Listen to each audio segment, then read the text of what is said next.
Bonjour à tous, je m'appelle Céline Soulas et je suis enseignant-chercheur à Burgundy School of Business à Dijon et j'ai le plaisir de vous taquiner avec une petite devinette. Savez-vous à quoi correspond le chiffre 9,1%? Au pourcentage de chances que vous pratiquez encore du sport quand vous êtes en classe prépa? Au pourcentage de chances que vous vous mariez avec une personne de votre prépa? Ah, je vous taquine, mais quoique, sachez que ces proportions sont assez proches de la réalité.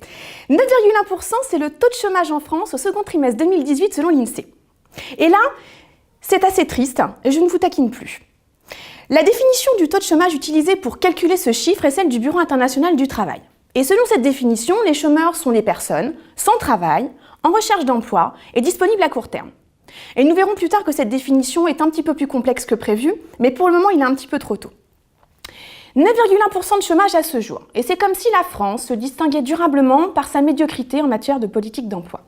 On aura d'ailleurs absolument tout entendu. Les Français ne travaillent pas suffisamment, ils ne sont pas productifs, ils refusent d'évoluer face à la mondialisation, ils sont très attachés aux acquis sociaux, ils n'ont pas du tout l'âme d'entrepreneur. Eh bien, nous voici donc habillés pour l'hiver et pour un bon nombre d'années. Comme j'aime à le dire, le temps économique n'est pas le temps politique. Et voir diminuer les chiffres du chômage nécessite des politiques économiques dont nous ne pouvons voir les effets que dans quelques mois ou quelques années. Et ceci est évidemment difficilement compatible avec les enjeux électoraux, encore plus depuis le quinquennat. Petite rétrospective historique pour mieux cerner la question de la lutte contre le chômage. Alors je propose que l'on convoque quelques grandes figures de la politique française qui se sont illustrées par leurs déclarations. Jacques Chirac, Raymond Barre, François Mitterrand, Lionel Jospin, Nicolas Sarkozy, François Hollande et Emmanuel Macron évidemment. Aucune femme, on est d'accord. Mais bon, c'est pas le sujet, mais j'insère quand même cette petite remarque, c'est utile. Le choc pétrolier de 1973 marque le début du chômage de masse et de l'urgence politique. Le rythme de croissance économique devient négatif, le nombre de chômeurs dépasse le million. Et alors là, Jacques Chirac, Premier ministre, stigmatise les immigrés. Il n'y a pas de problème d'emploi en France, nous avons 1 million de chômeurs et 1,8 million d'immigrés. Pas mal, on fait quand même assez tendance comme déclaration, vous ne trouvez pas? Ça résonne. Et puis Raymond Barre stigmatise les jeunes jugés inadaptés au monde de l'entreprise, et puis les femmes, dans son célèbre discours de politique générale en 1976. Je sais, vous n'étiez pas nés, mais moi non plus. La France, comme toutes les sociétés comparables, doit faire face à des problèmes d'emploi qui tiennent à plusieurs causes. L'aspiration au travail, d'un nombre croissant de femmes, ce qui était légitime. Et puis les jeunes qui ne veulent pas aller sur les emplois manuels. L'inadaptation entre les offres et les demandes d'emploi, due à une formation initiale insuffisante. Alors, pour ce qui est des femmes, elles intégreront évidemment des emplois à temps partiel, peu qualifiés, dont les entreprises s'allégeront en premier, jugeant la valeur de leur travail trop faible, eu égard à son coût. Tu parles d'un gisement d'emploi. Par ailleurs, si Raymond Barre focalise sur un déficit de formation des jeunes, il fera le choix très discutable de former les jeunes uniquement à des métiers industriels en pleine désindustrialisation du pays, ce qui les précarise davantage. En parallèle, il n'investira que très peu la démocratisation de l'enseignement supérieur. Bon, ok, on ne peut pas agir sur tous les fronts, Raymond, mais tu aurais quand même pu un petit peu essayer. Et c'est sur ce terrain de la modernisation de l'économie française que François Mitterrand fera une sortie médiatique inattendue.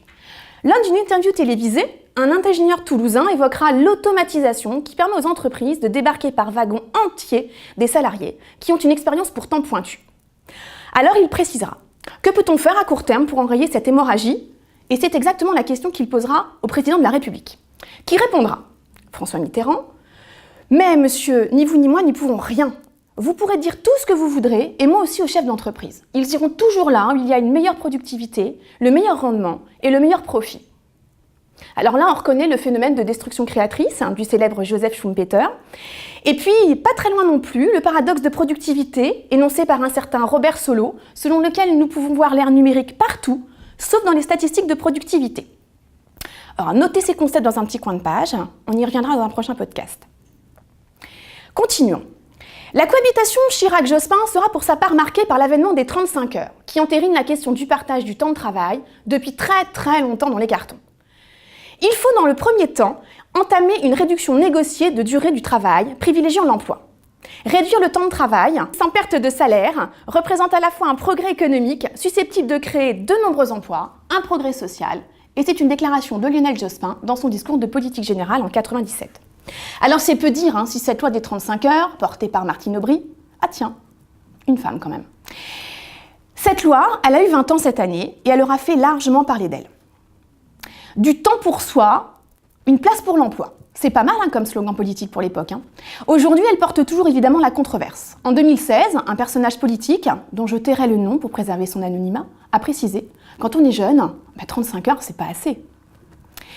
Bon, les années passent, on vacille après une multitude de mesures désordonnées qui ne modifient malheureusement pas le chômage, qui va rester au-dessus de 7% de la population active. Nicolas Sarkozy est élu en 2007 avec son célèbre « Travailler plus pour gagner plus ». Il rallie à lui, entre autres, les sceptiques de tout poil. La loi TEPA exonère des heures supplémentaires et fait contrepoids face aux 35 heures instaurées en France.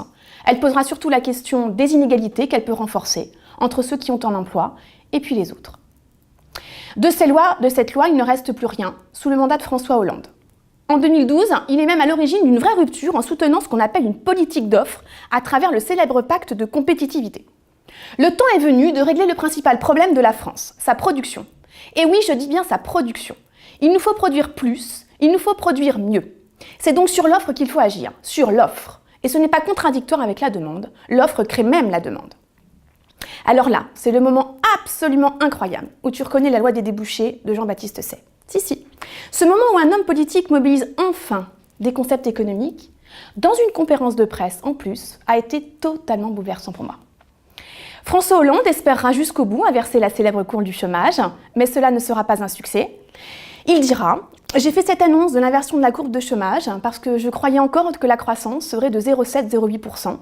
Et puis je répète cet engagement lors des vœux en décembre 2012. Et j'ai eu tort.